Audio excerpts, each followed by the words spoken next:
Thank you, sir, for joining us here on the programme. I just want to get your reaction to what we've been hearing, not for the first time from the White House, but it seems Donald Trump is now speaking in a very firm way and putting this almost in, as part of his national security policy and agenda.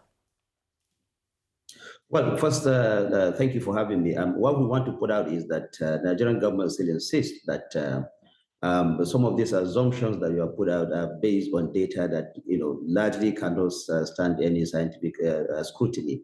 Yes, we do have religious issues in Nigeria. Yes, we do have security issues, especially in the northeastern part of the country, the northwest, and the north central part of the country as well. People are being killed in the mosques. People are also being killed in churches. We agree all that.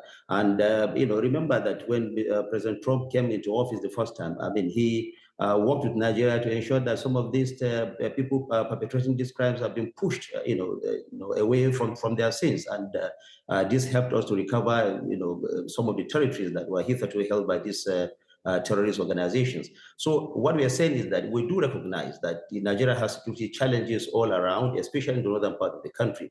But what we want the world to know is that the drivers of this conflict are diverse as they are very complex because we have economic issues, we have issues of land, we also have religious issues there. Very recently, even the Vatican Secretary of State also affirmed that, yes, indeed, there are conflicts, there are killings going on in Nigeria in many parts, but they're largely social issues.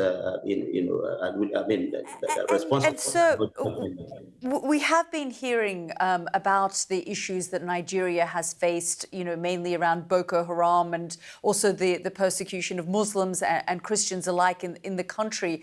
Has the government lost complete control of parts of Nigeria? And is this what President Trump is referring to? Because he is using incredibly tough language now, saying that the response would be guns blazing if the Nigerian government doesn't curb the problem. And we've seen the likes of Senator Ted Cruz say that there's a mass murder of Christians. Commentators in the United States have even described it as genocide.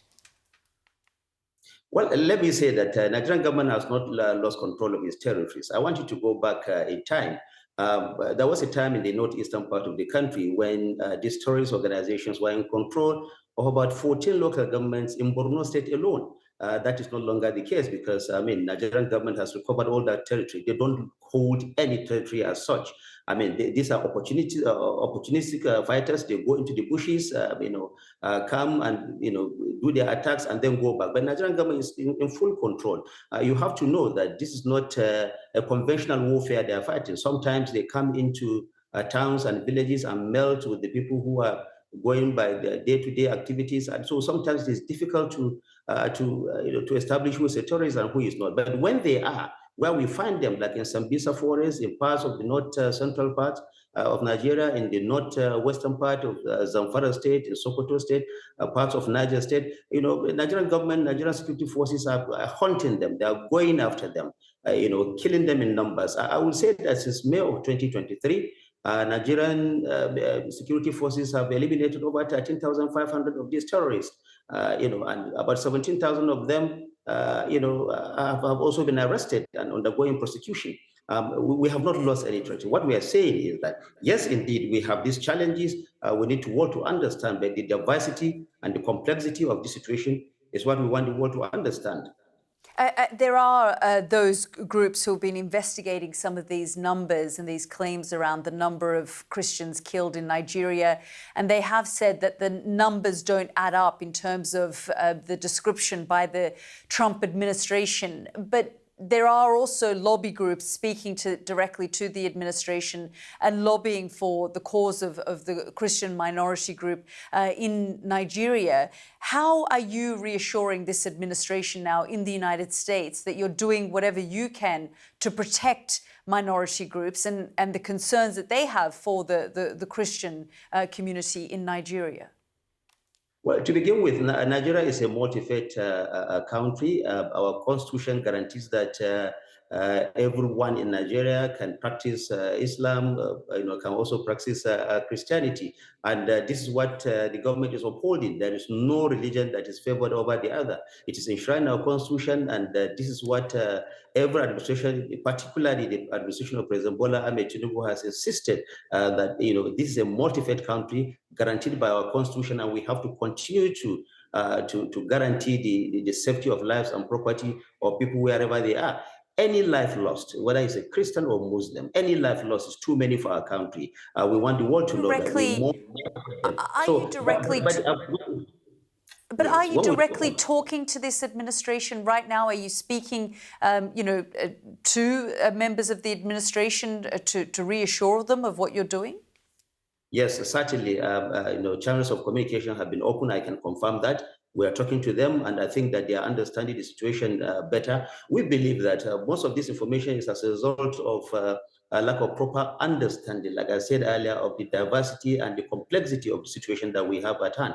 And let me also put out there, we are seeing direct connection between the people you mentioned, the lobbyists, and the people that they are also talking to in the US. Some of these lobbies have direct connection with proscribed terrorist organization in Nigeria, and we have seen how they have set up this lobby in the US, and contacting people high up in the United States to help them to lobby for that. So you cannot rely on what a terrorist organization is also saying. If a terrorist organization is paying lobbyists to put their case, a Nigerian government will certainly not be happy with that.